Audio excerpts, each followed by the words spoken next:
Hello दोस्तों, आज हम लेटेस्ट मॉडल ब्लाउज की कटिंग करेंगे। तो पहले हम इसमें शोल्डर का नाप लेंगे। तो मैंने इसमें 6 इंच पर शोल्डर का निशान लगाया और 6 इंच हम यहाँ से लगाएंगे आर्म होल का।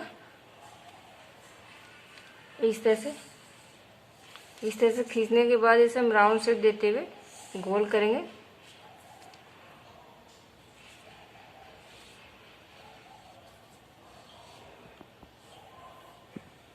जब हम इसे कटिंग करेंगे थोड़ा सा इसे डाउन कर देंगे नीचे की तरफ। तो पहले हम अब हम चेस्ट का निशान लगा दें। तो मैंने इसे 32 इंच का बनाया, तो 8 पर निशान लगाऊंगी। अब मार्जिन के लिए मैंने इसमें जितना मेरा है यहाँ पे उतना ही रखा मैंने, 1.5 इंच।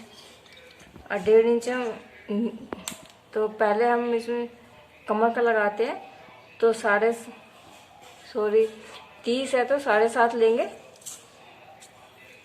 और जितना हमने ऊपर रखा उतना ही हम नीचे ले लेंगे। अब इन दोनों पॉइंट को हम इस तरह से मिला देंगे। मिलाने के बाद अब हम इसकी कटिंग करेंगे।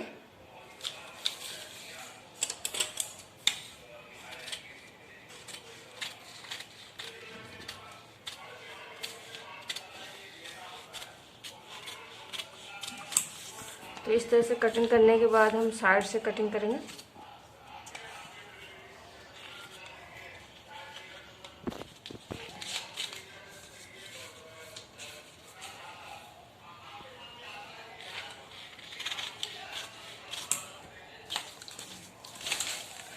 अब हम इसमें डिजाइन बनाएंगे। तो हमने इसमें गले को 1 इंच यहाँ से गहराई दी है गले की, यहाँ से, और इसे इस तरह से तिरछा नापेंगे, इस तरह से।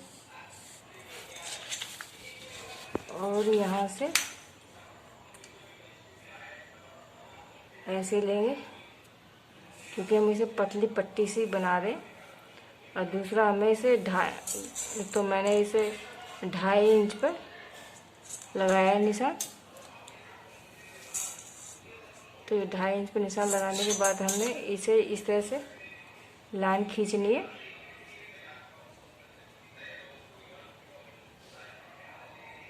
इस तरह से खींचेंगे और इसे इसको डिजाइन का शेप देंगे इसमें। तो हम बैक की कटिंग कर रहे हैं पहले, फ्रंट की बाद में करेंगे।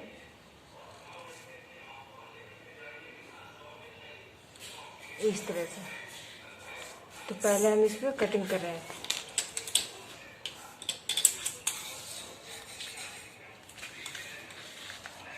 यहाँ से काटेंगे इस तरह से।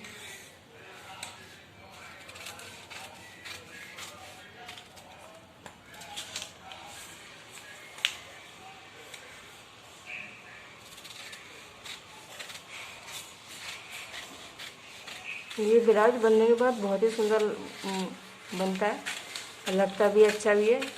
तो आप बनाने पर लेंथ के अनुसार कपड़े पर बहुत ही बढ़िया लगेगा ये। तो इसका शेप इस तरह से आया कटने के बाद, पीछे का हिस्सा।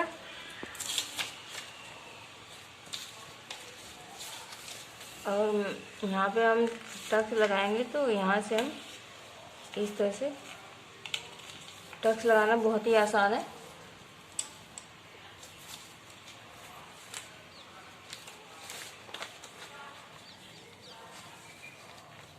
इस तरह से फोल्ड करा और यहाँ पर हमने यहाँ से लिया और 1 इंच यहाँ से और 1 इंच यहाँ से। अब इन दोनों पॉइंट को हम इस तरह से मिला देंगे।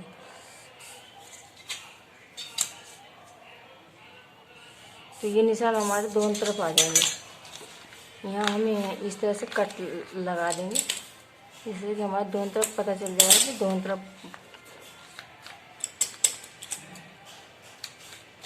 तो इस तरह से हमारा बैक की तो कटिंग हो गई। अब हम फ्रंट की कटिंग करेंगे। फ्रंट की कटिंग करने के लिए हमें जितना हमने इसमें रखा था उतना ही हमें इसमें भी रखना है शोल्डर को। तो हमने 6 इंच रखा था, 6 इंच हम इसमें भी रखेंगे। यहाँ से, और 6 इंच हम इसका आर्म होल भी लेंगे। 6 इंच रखने के बाद इसका एक इस तरह से हम बॉक्स बनाएंगे। बॉक्स बनाने के बाद इसे हम राउंड से देते हुए इस तरह से गोल करेंगे। तो हमने ये गोल कर दिया। अब हम गले पे चलते, तो जितना हमने पीछे रखा था चेस्ट, उतना ही हमें रखना है। तो हमने 8 इंच रखा था, 36 का चौथा हिस्सा 8 इंच, और मार्जिन के लिए हमने 1.5 इंच बढ़ाया था। और यहाँ से हम 30 का 7.5 लिया था, और जितना हमने ऊपर रखा था उतना ही हम नीचे रखेंगे मार्जिन के लिए। तो इन दोनों पॉइंट को हम इस तरह से मिला देंगे।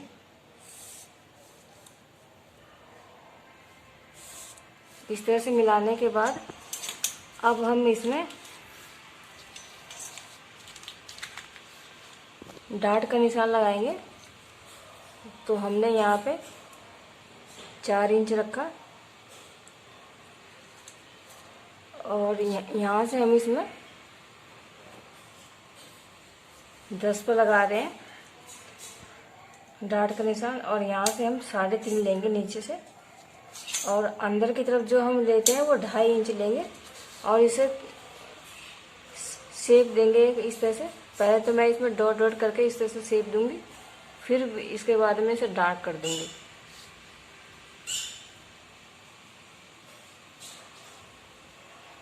इस तरह से, और यहाँ पर भी अब मैं इसे डार्क कर दूंगी, जिससे कि दिखाई देगा अच्छी तरह से।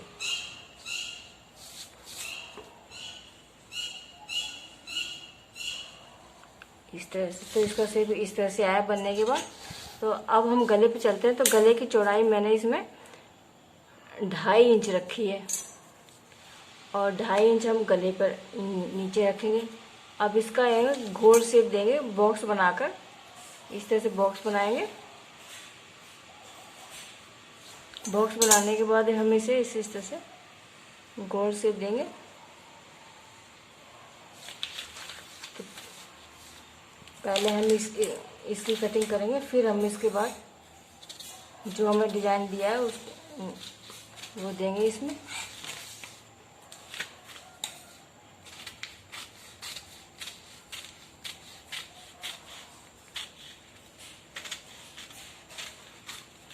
इस तरह से कटने के बाद इसके बाद हम यहाँ से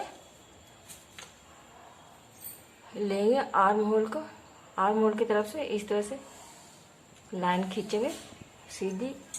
फिर यहाँ से हम जितना हमने उसमें रखा था 2.5 इंच पर निशान लगाएंगे यहाँ पर। और इतना हम गले से, हम जो हमने गला बनाया था वहाँ से हम 1 इंच की दूरी रखेंगे यहाँ से। और इस पॉइंट को हम रखेंगे इस तरह से 2.5 इंच की दूरी बैक करके इसमें। तो इस तरह से हम यहाँ पे लाइन खींचेंगे, और इसे इस तरह से ऐसे मिलाएंगे। तो हमारा एक शेप बन जाएगा ये वाला। तो ये बन गया। और यहाँ से हम डिजाइन बनाएंगे गले में। तो मैंने इसमें डायमंड शेप दिया है। तो यहाँ से हम इस तरह से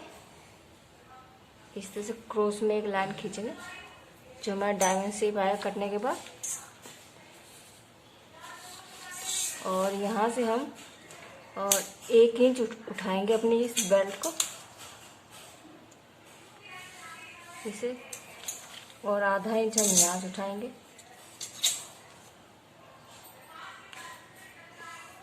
तो इस तरह से हमारा ये ड्राफ्टिंग हो गई है। अब हम इस पर कटिंग करेंगे। तो पहले हम ये वाला इसकी कटिंग करेंगे।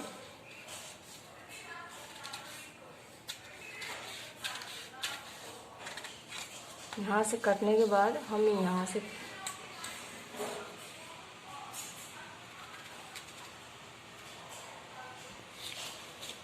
सॉरी मैंने ये नहीं काटा। ये जो एक्स्ट्रा जो पेपर है इसे मैं हटाऊंगी। अब हम इसी कटिंग करेंगे।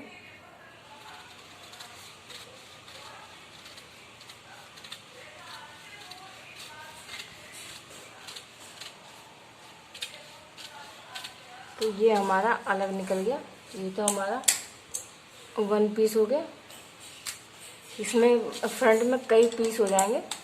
तो यहाँ से गले में जो डिजाइन बनाया था वो हो गया, और यहाँ से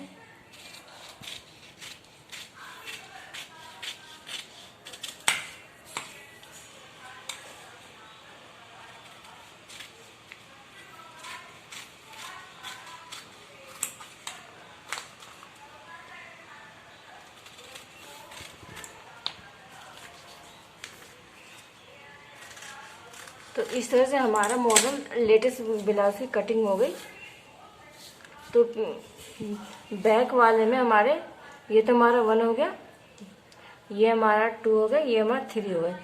3 पार्ट्स हो गए वो 1 वाले में, सॉरी फ्रंट वाले में। तो इस तरह से हमारे ब्लाउज की कटिंग हो गई। और जब हम इसकी पफ की कटिंग करेंगे कपड़े पे, तो हमें इसमें आधा इंच एक्स्ट्रा लेना है, यहाँ से यहाँ तक। और इस वाले पार्ट में भी हमें एक्स्ट्रा लेना है, जिससे कि हमारी जो पफ बनेगी वो छोटी नहीं पड़ेगी। तो इस तरह से इसकी कटिंग हो गई।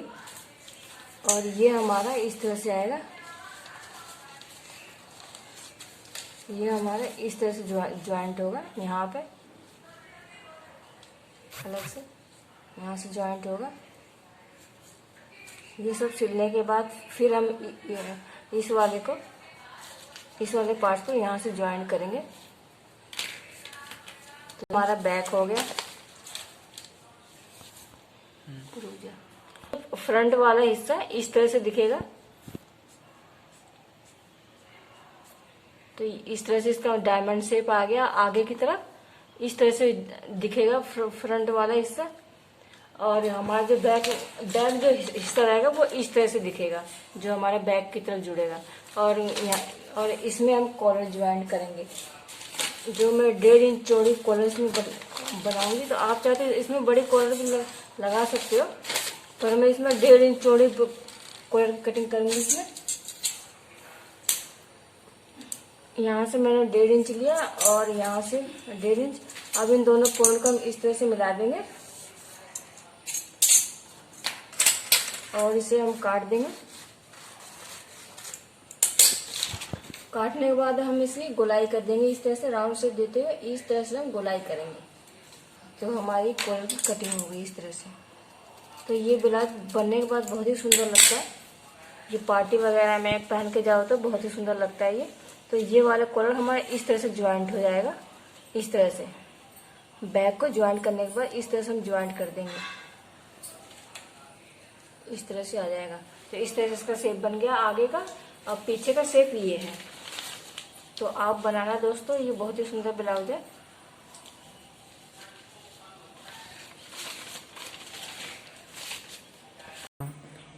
दोस्तों आपको मेरी वीडियो अच्छी लगती है तो please like, share and subscribe करें।